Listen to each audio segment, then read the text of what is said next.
sahabat radhiyallahu anhu memahami betapa agungnya bulan Ramadan dan menjadikannya sebagai waktu untuk berlomba-lomba dalam melakukan amal soleh.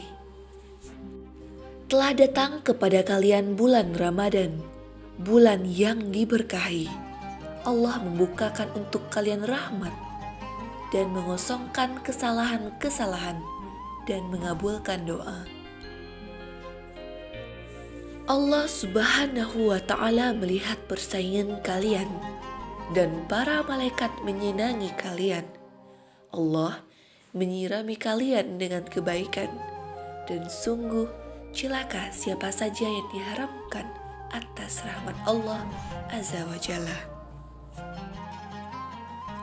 Para sahabat radhiyallahu anhu yang memiliki kelebihan harta akan dengan mudah memberikannya di jalan Allah semata-mata mengharapkan ridhonya.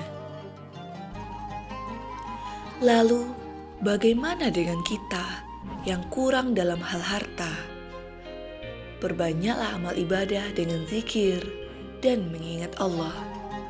Allah mencintai hambanya yang berzikir dan memanfaatkan waktu luangnya untuk melakukan amal solih kepada Allah.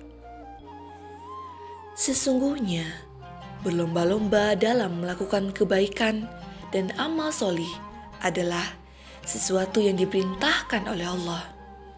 Oleh karena itu, hendaklah kita mencontoh sahabat radhiyallahu anhu berlomba-lomba dalam hal kebaikan.